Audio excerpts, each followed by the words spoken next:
그런 얘기를 가끔 듣게 되는데 뭐 꿈이 있는 네가 참 부럽다 뭐 이런 얘기를 하는 사람들을 만나게 됩니다.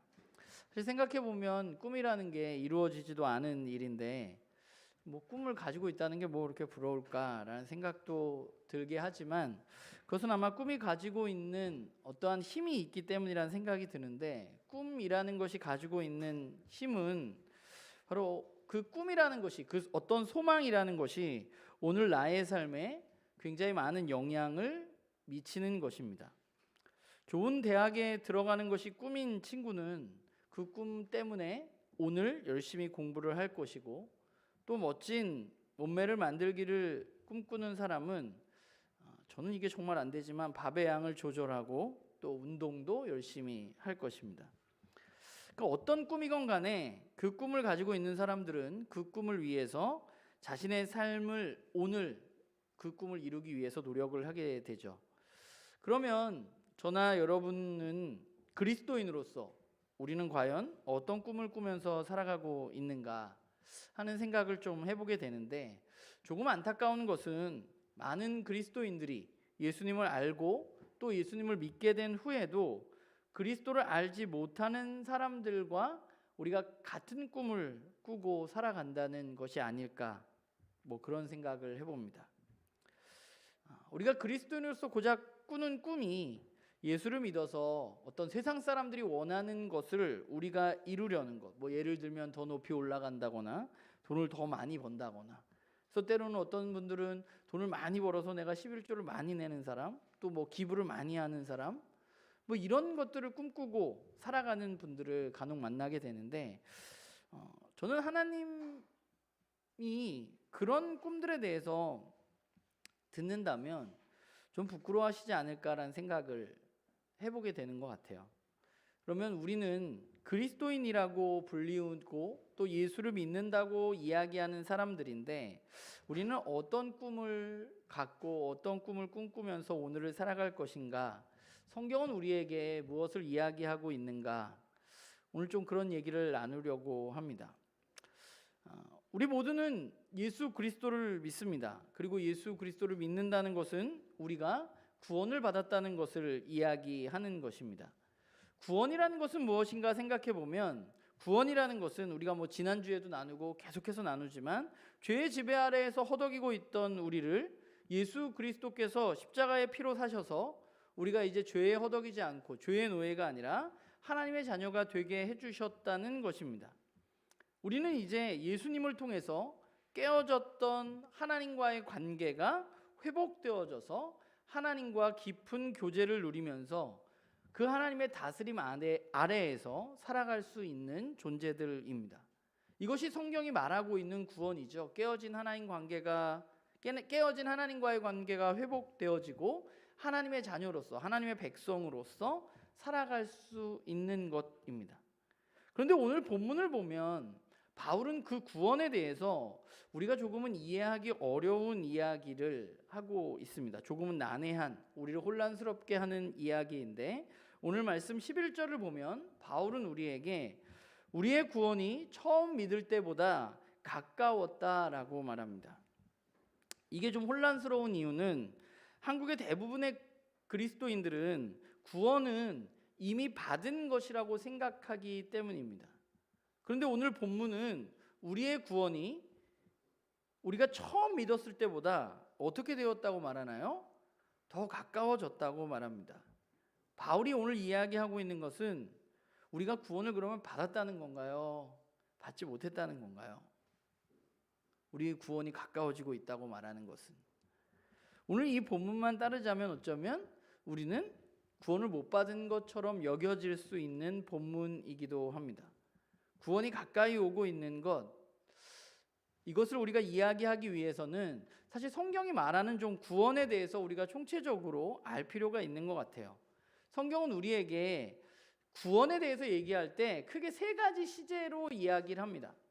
우리가 구원을 받았다고 표현하기도 하고요, 우리가 구원을 이루고 있다고 표현을 하기도 하고, 또 우리가 구원을 받을 것이라고 표현을 하기도 합니다. 구원이라는 말이 성경에서 우리가 일반적으로 생각하는 것처럼 너 구원 받았어? 어떤 과거의 이례적인 사건이 아니라 구원이라는 것이 과거 시제로 구원을 받았다 받지 않았다로 쓰일 때도 있고, 현재 시제로 우리가 구원을 받고 있다라고 쓰일 때도 있고, 또 우리가 구원을 받을 것이다라고 쓰일 때도 있다는 것입니다.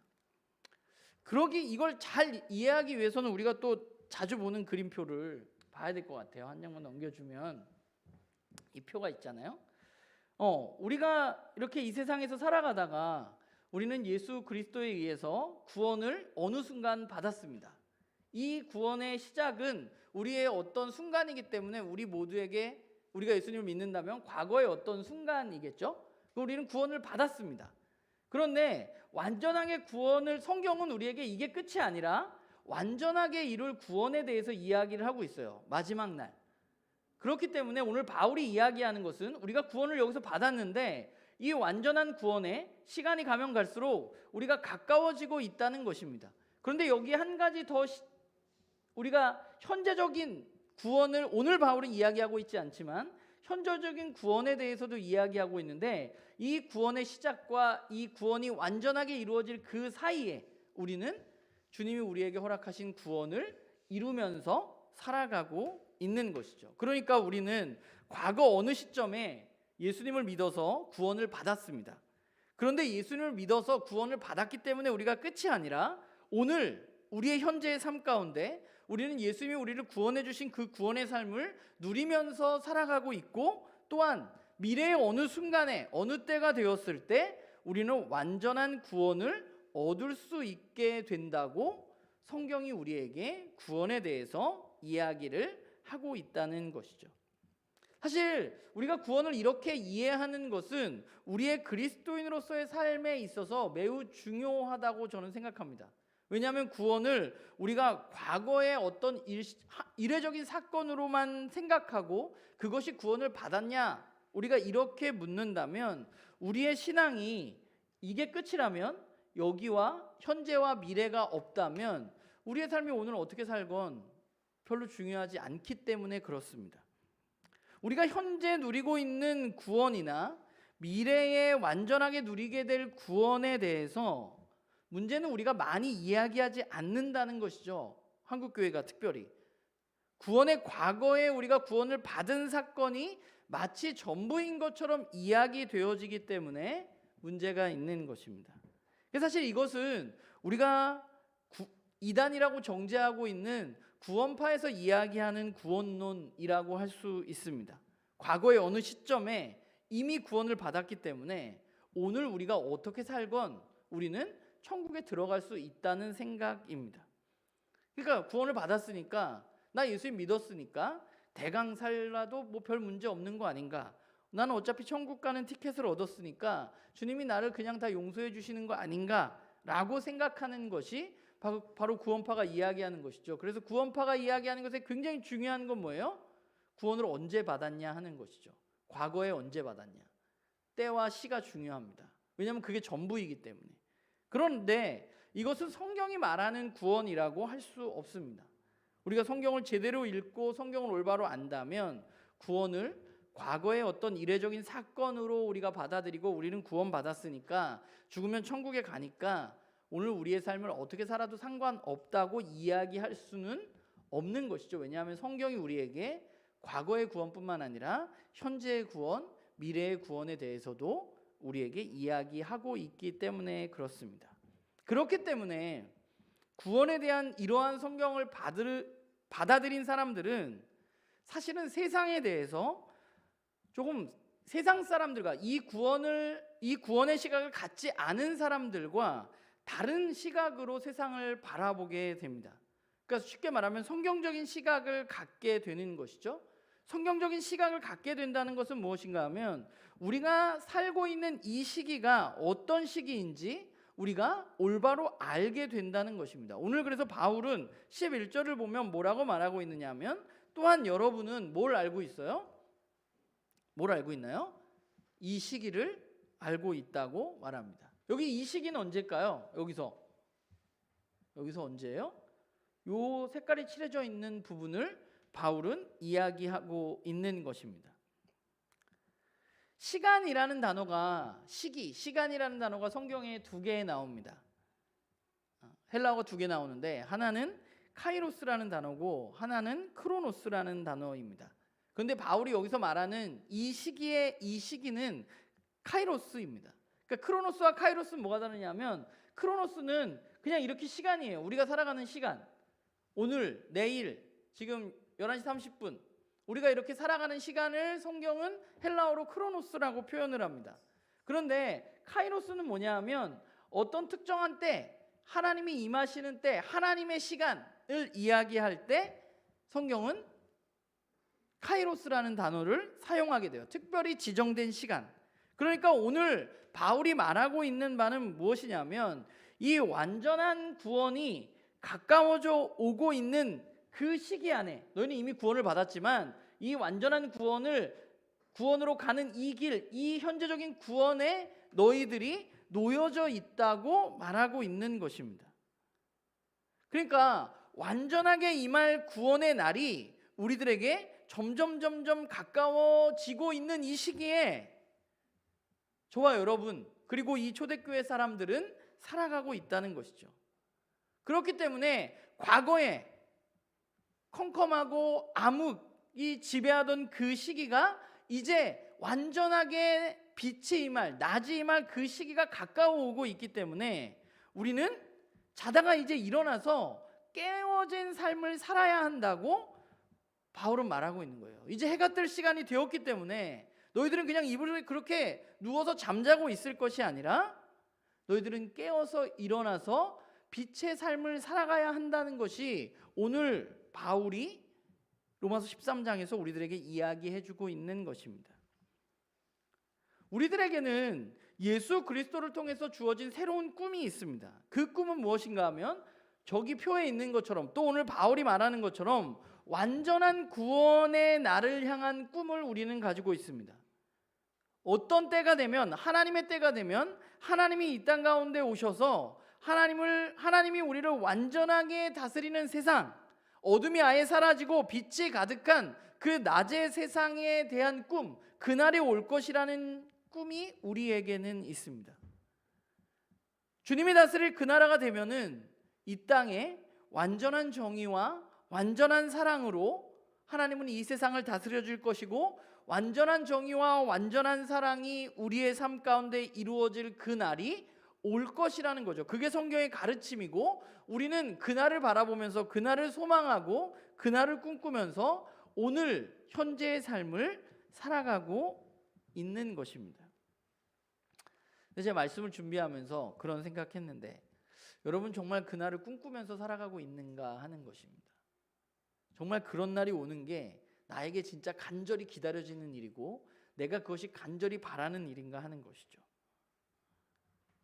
이 꿈을 꾸고 있는 사람과 이러한 소망을 가진 사람과 이러한 꿈을 꾸지 않은 소망을 갖지 않은 사람들 사이에서는 다른 삶의 방식이 나타날 수밖에 없습니다. 왜냐하면 이 세상의 끝에 대해서 전혀 다른 생각을 하기 때문입니다. 저와 여러분은 성경에 나와 있는 대로 하나님의 때가 되면 하나님이 이 땅 가운데 오셔서 판결하시고 하나님이 완전하게 다스리는 세상이 올 것이라고 믿고 살아가고 있습니다. 그것을 믿기 때문에 오늘의 삶을 우리는 그것에 맞춰서 살아가고 있는 것이죠. 그런데 그것을 믿지 않는 사람들, 때로는 그냥 세상은 여기서 그냥 이게 끝이지 뭐 라거나 아니면 또 다른 세상으로 태어난다거나 뭐 이런 다른 생각을 가지고 있는 사람들, 그런 사람들은 오늘 현재의 삶에 다른 삶을 살아갈 수밖에 없는 것이죠. 많은 사람들은 이 세상이 전부라고 생각하고 살아갑니다. 이 세상이 전부라고 생각하기 때문에 사람들은 어떻게 살아가느냐 하면 우선은 이 세상을 마음껏 즐겨야 한다고 말하면서 살아갑니다. 오늘 당장의 쾌락이 나를 행복하게 해주고 나를 즐겁게 해줄 것이라고 말하면서 살아갑니다. 그래서 바울은 13절에 이 꿈을 갖지 않은 사람, 이러한 소망을 갖지 않은 사람들의 삶의 모습을 이야기하죠. 방탕하고 술 취하고 음행을 즐기는 사람들입니다. 방탕하다거나 음란은 여기서 성적인 방종을 이야기하는 것입니다. 여러분, 사람들은 왜 그렇게 오늘날도, 그러니까 역사는 계속되는 것 같아요. 이 1세기에 쓰여진 글인데 오늘날도 똑같은 일들이 벌어지고 있으니까 왜 사람들은 그렇게 성적인 쾌락을 추구하면서 살아갈까요? 이 세상을 살아가면서. 그것은 인간이란 존재가 친밀함과 쾌락을 원하기 때문입니다. 많은 사람들은 외롭습니다. 안 외로운 것 같지만 사실은 외롭습니다. 그래서 그 외로움을 달래기 위해서 친밀한 관계가 필요하고, 성적인 관계는 아주 짧은 시간이지만 강렬하게 어떤 친밀한 관계를 맺어졌다는 것을 느끼게 해줄 그런 모습이죠.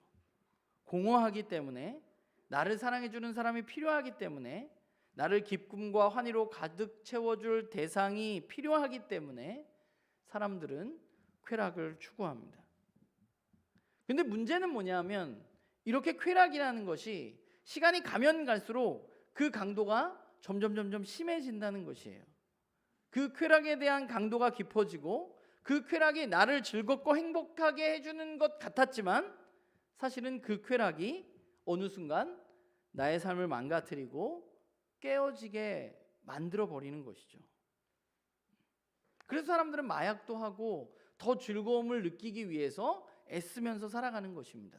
그런데 그러면 괜찮을 것 같은데, 그러면 내가 이 한평생 사는 세상에 마음껏 즐기고 좋은 것, 내 기쁨을 누리면서 살면 괜찮을 것 같은데, 그것은 깊어지다 보니까 결국 나를 잃어버리게 만들고 나를 깨어지게 만든다는 것이죠. 왜냐하면 세상은 악에 의해서 여전히 지배를 당하고 있고, 세상은 그 악은 우리에게 그냥 그저 마음껏 즐기라고, 너 그거면 된다고 이야기하기 때문입니다. 그런데 우리가 그런 미끼를 물었을 때 우리의 인생은 피폐해져 가고 망가져 갈 수밖에 없는 것이죠. 이렇게 한편에서는 당장의 쾌락을 위해서 살아갑니다. 그런데 또한 어떤 사람들은 이 세상을 좀 잊어보려고 애쓰면서 살아갑니다. 오늘 본문에 방탕과 술 취함이라는 말이 나오는데, 여기서 방탕이라는 말은 헬라어로 코모스라는 단어거든요. 그런데 이 코모스라는 건 뭐냐면, 당시에 어떨 때 쓰는 거냐면, 술의 신이었던 이름도 어렵네. 이노니수스라는 신이 있는데, 그 신을 찬양하는 행진 후에 벌어지는 어떤 문란한 연회, 술잔치, 뭐 이런 것들을 의미하는 단어입니다. 그러니까 여러분, 이 세상은 깨어져 있고 고난과 고통의 연속이 우리의 삶에 계속해서 찾아옵니다. 세상은 편안한 게 아니라 매우 고달퍼요. 그래서 우리의 입에서 우리가 달고 사는 게 뭐예요? 아, 죽겠다 라는 말을 우리는 매일 달고 사는 것이죠. 소망이 없는 사람들은 이 땅이 주는 고통의 의미를 사실 찾기가 너무 어렵습니다. 그렇기 때문에 뭘 해야 되냐면 그것을 잊어버리면서 살아가는 것이죠. 당장 나에게 고난을 주는 것, 내가 오늘 고달펐던 것을 잊어버려야만 합니다. 왜냐하면 사는 게 너무 힘들기 때문에 그래요.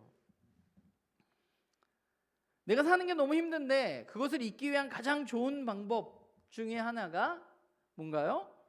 술을 마시는 행위라고 저는 생각합니다. 이 세상은 술잔치가 필요한 세상입니다. 왜 사람들은 그렇게 술을 좋아하는가? 술을 마셔서 좋은 대화를 나누고 교제를 하는 것, 그것까지는 문제가 없는 것 같아요. 그런데 우리의 문화 가운데 중요한 것은 우리가 그거에 끝까지 간다는 것이죠. 많은 사람들이 왜 내가 기억을 못할 정도까지 먹기를 원하는가? 이 고달픔을 잊고 싶기 때문입니다. 그래서 술 취함이 필요한 것이죠. 부조리하고 악한 세상에서 약하고 피해당하는 자신을 바라볼 때 그것을 잊어버리면서 살아가기를 원하기 때문입니다. 그렇기 때문에 우리가 그런 사람들을 막 비난하기는 저는 어려운 것 같아요.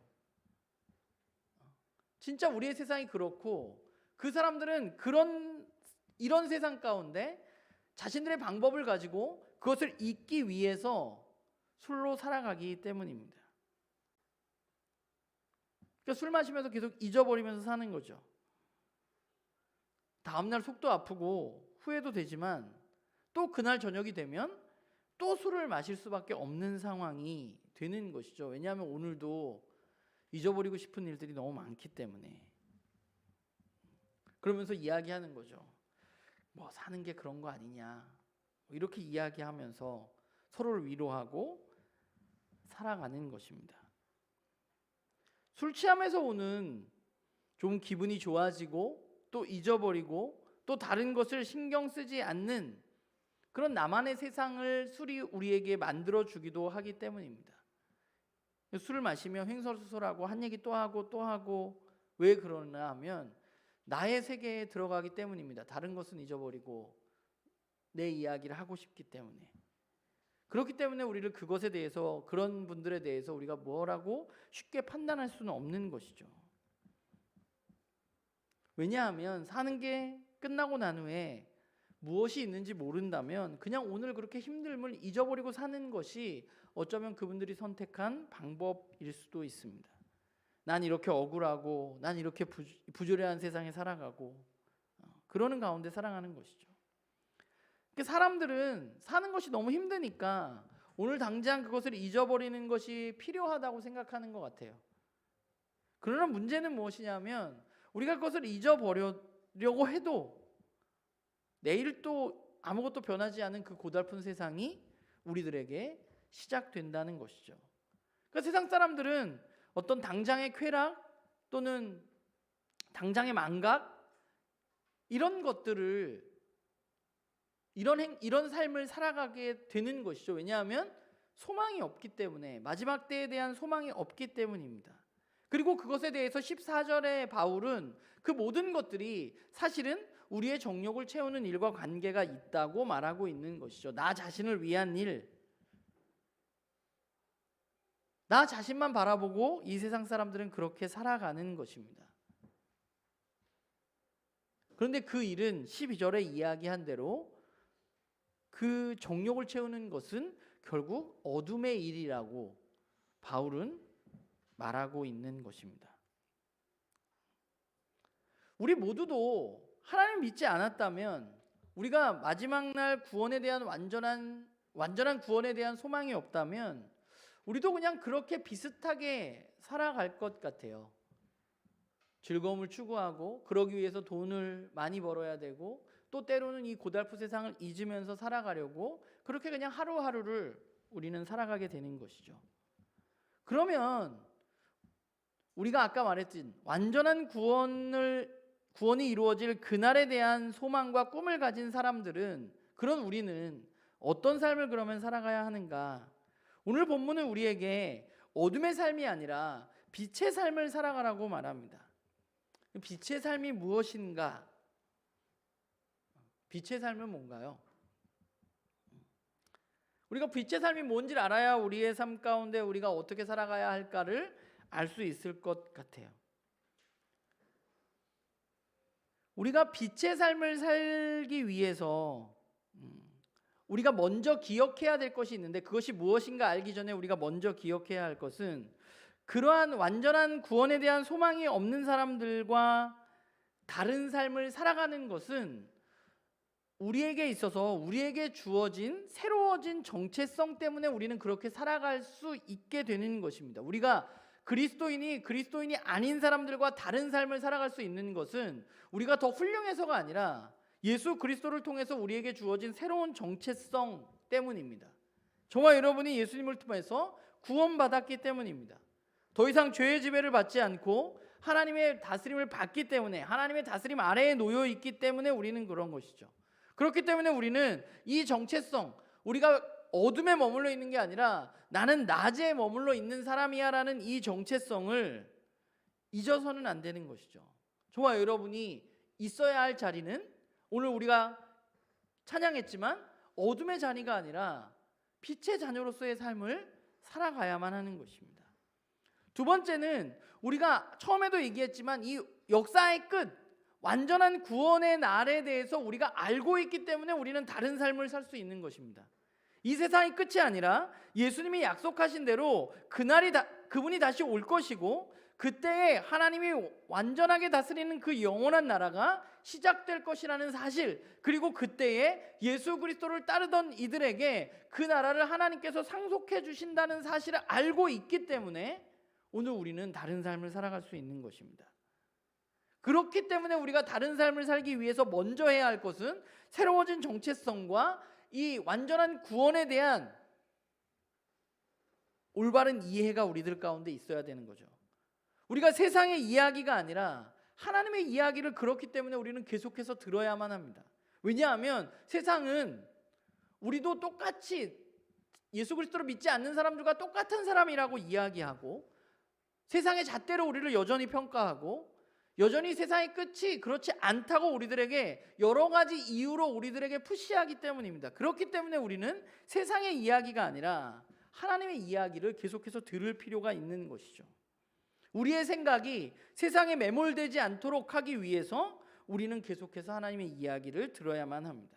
그래야 우리는 다른 삶을 살아갈 수 있는데, 그러면 우리가 살아가야 할 그 다른 삶을 무엇일까? 오늘 12절에 보면 바울은 빛의 갑옷을 입자라고 말합니다. 빛의 갑옷을 입는다는 건 어떤 삶일까? 우선 1차적으로는 어둠의 삶과는 반대되는 삶이 분명합니다. 그렇기 때문에 바울이 앞에서 이야기했던 13절에 이야기했던 방탕, 술 취함, 음욕 뭐 이런 것들과는, 시기와 질투 이런 것들과는 완전히 다른 삶인 것은 분명해요. 그런데 바울은 오늘 이 13장과 비슷한 이야기를 데살로니가 5장에 기록하고 있습니다. 데살로니가 5장에 뭐라고 나와 있느냐 하면 한번 우리 성경을 볼까요? 데살로니가 5장 5절부터 8절에 보면 제가 읽어볼게요. 너희는 다 빛의 아들이요 낮의 아들이라 우리가 밤이나 어둠에 속하지 아니하나니 그러므로 우리는 다른 이들과 같이 자지 말고 오직 깨어 정신을 차릴지라. 자는 자들은 밤에 자고 취하는 자들은 밤에 취하되 우리는 낮에 속하였으니 정신을 차리고 믿음과 사랑에 호심경을 붙이고 구원의 소망의 투구를 쓰자라고 바울은 말하고 있습니다. 빛의 삶이라는 것은 어떤 삶이냐 하면 밤에 머무르지 않는 것인데, 밤에 머무르지 않기 위해서 우리가 방탕하거나 술 취하지 않거나 이 세상을 즐기거나 이 세상을 망각하지 않는 삶을 살아가기 위해서 우리에게는 믿음과 사랑과 소망이 필요한 것이죠. 예수 그리스도에 대한 온전한 믿음, 구원의 날에 대한 온전한 믿음을 가지고 우리는 내 옆에 있는 지체들을 서로 사랑하고, 그리고 그 사랑이라는 것이, 믿음과 구원이라는 것이 결국 우리가 주님이 오실 그날에 대한 소망과 연결되어져 있다는 것입니다. 그래서 바울은 그 뒤에 5장 15절에 뭐라고 말하고 있느냐 하면 이렇게 말해요. 제가 세 번역으로 읽겠습니다. 아무도 악을 악으로 갚지 말고 도리어 서로에게, 모든 사람에게 항상 좋은 일을 하려고 애쓰십시오 라고 말합니다. 빛의 자녀의 삶은 악을 악으로 갚지 않고 도리어 모든 사람에게 좋은 일이 일어날 수 있도록 행하는 삶, 악을 선으로 갚는 삶, 그것이 성경이 말하는 빛의 삶의 모습입니다. 우리가 해야 할 것은 이 땅 가운데 세상의 방식과 똑같이 악을 악으로 해가고 쟤가 나한테 이만큼 했으면 나는 쟤한테 저만큼 갚아야 돼 라고 생각하는 삶이 아니라 우리는 선으로 그 악을 갚는 삶이 우리들에게 필요한 것이죠. 나만 좋은 일이 아니라 모두에게, 서로에게 좋은 일을 행하기 위해서 애쓰는 것이 바로 빛의 모습입니다. 저와 여러분이 할 일은 나만이 아니라 모두를 위해서 좋은 일을 행하는 삶을 살아야 됩니다. 그게 첫 번째 우리들이 행해야 될 삶이에요. 내 옆에 있는 지체를 돌아보고 그 지체를 위해서 내가 내 삶을 내어줄 수도 있는 것, 그것이 바로 예수님이 우리에게 보여주신 모습입니다. 그리고 또 하나 오늘 본문에서 바울이 이야기하고 있는 것이 있는데, 그게 뭐냐면 13절에 보면 낮과 같이 단정히 행하라고 바울이 말합니다. 낮과 같이 단정히 행하라고 그러는데, 여기서 단정히 행한다는 말이 어떤 의미냐면 지혜롭게 행한다라는 의미와 적절하게 행한다는 의미가 있어요. 그러니까 그리스도인들 중에 오해하는 경우가 있는데, 오늘 같은 본문을 읽을 때 우리가 오해해야 하는 것은 그리스도인들을 금욕주의자라고 생각하는 것입니다. 그리스도인들은 금욕주의자가 아닙니다. 우리는 어떤 사람들이냐? 단정히 행하는 사람들입니다. 적절하게 행하는 사람들. 그래서 적절하게 행한다, 지혜롭게 행한다는 삶이, 그런 표현들이 우리에게 중요한데, 예수 그리스도를 따라서 살아가는 사람들은, 새로운 소망을 가진 사람들은 돈도 술도 어떤 성적인 쾌락도 즐거움도 안 하는 그런 금욕주의자들이 아니라는 거예요. 우리는 어떤 사람들이냐면 그런 것들을 적절하게 행할 줄 아는 사람들이어야만 한다는 거예요. 하나님이 그것을 주셨기 때문에. 우리가 그것을 어떻게 적절하게 가냐, 그 기준이 예수 그리스도여야만 한다는 것이에요. 우리가 술을 마신다면, 여러분들 예수님과 함께 여러분들이 술을 마실 수 있다면 저는 크게 문제될 것 없다고 생각합니다. 그러나 여러분이 예수 그리스도는 없고 술하고만 있다면 그것은 어둠의 삶인 것입니다. 성적인 것도 마찬가지입니다. 부부간의 성관계는 매우 아름다운 것입니다. 왜냐하면 저는 거기에 하나님 계시다고 생각해요. 하나님 주신 가장 아름다운 인간이 누릴 수 있는 친밀함입니다. 그러나 부부를 제외한 그 밖에는 하나님 계시지 않습니다. 돈을 버는 것, 돈을 쓰는 것 마찬가지예요. 돈을 많이 벌면 좋죠. 그런데 많이 버는 과정에 하나님이 계시면 그것은 아무 문제 없는 것입니다. 하나님 주신 방법대로 내가 그렇게 할 수 있다면 그것이 문제되는 게 아니에요. 그런데 거기에 하나님 계시지 않는다면, 우리가 적절하게 행하지 않고 거기에 빠져 산다면 그것은 그냥 하나님 없는 돈벌이일 뿐입니다. 돈을 쓸 때도 마찬가지예요. 그 안에 예수 그리스도가 있느냐 없느냐의 문제입니다. 사실 적절하게 행한다라는 말만큼 어려운 게 없습니다. 적당히 행하는 것만큼 어려운 게 없어요. 적당히, 여기서 단정히 행한다는 것은 결국 우리가 그런 모든 것들을 하지 않는 사람이 아니라 예수 그리스도를 중심으로 우리는 하나님이 주신 것들을 우리의 삶 가운데 잘, 적절하게, 지혜롭게 행하는 사람들이라는 의미입니다. 적정히 행한다는 것은 예수 그리스도를 중심으로 걸어가는 것이지 율법적이거나 금욕적으로 사는 것을 의미하는 것은 분명히 아닙니다. 그래서 저는 우리가 정말로 적절하게 행할 수 있다면 저는 그리스도인만큼 멋진 사람들은 없다고 생각합니다. 우리는 그것을 하지 않는 사람들이 아니라 하나님이 주신 것들에 맞게 그것을 행하는 사람들이기 때문에 그렇습니다. 우리가 그렇게 할 수 있는 것은 예수 그리스도와 함께 하기 때문에 가능한 것입니다. 여러분, 세상은 나름의 소망이 있습니다. 돈 많이 버는 것, 노후에 일 안 하고 편안하게 사는 것, 무언가 소망이 있기 때문에 사람들은 사랑합니다. 그런데 그것이 이루어져도 인생은 불만족스러운 경우가 대부분입니다. 좋은 집에 내가 산다고 해서 물론 그것이 우리에게 즐거움이지만 그것은 매우 잠깐의 행복이고 우리에게 궁극적인 행복을 가져다 주지는 않습니다. 우리는 끊임없이 무언가를 찾고 소망하는 사람들이기 때문에 그래요. 그래서 무언가 좀 공허하고 문제가 생기면 사람들은 그것을 채우기 위해서 무언가 붙잡아야 할 것들을 마구 찾습니다. 그게 내 아이가 될 수도 있고, 내 남편이, 내 아내가 될 수도 있고, 성공이 될 수도 있고, 쾌락이 될 수도 있고, 돈이 될 수도 있어요. 무언가 잡아야 내가 불안함 속에서 탈출할 수 있다고 생각하기 때문입니다. 그런데 문제는 그러한 소망들은 저와 여러분을 배신한다는 것입니다. 어느 날 그것 때문에 우리의 인생이 피폐해지기 때문에 그렇습니다. 그리스도인들은 누구인가? 그리스도인은 구원을 이 세상에서 받았고 완벽한 구원을 기다리며 구원의 삶을 살아가는 사람들입니다. 완전한 구원의 날이 오는 것을 깨달은 그 날을 소망하는 사람들이 바로 그리스도인들입니다. 그렇기 때문에 우리는 이 세상을 본받지 않고 어둠에 머물러 있지 않고 예수 그리스도를 통해서 빛의 자녀의 삶을 살아갈 수 있는 것이죠. 저와 여러분은 세상에 살지만 하나님 나라에 대한 소망이 없는 사람들과 우리가 똑같은 삶을 살아갈 수는 없습니다. 우리에게 예수 그리스도를 통해서 완전한 구원이 이루어질 날에 대한 새로운 꿈이 있기 때문에 우리는 어둠에 있는 사람들과는 다른 삶, 빛의 삶을 살아갈 수 있는 것이죠. 적절하게 하나님 안에서 우리는 이 세상 가운데 하나님의 다스림을 누리면서 살아가는 것입니다. 저는 우리 모두가 세상 가운데 좀 멋진 사람들이었으면 좋겠습니다.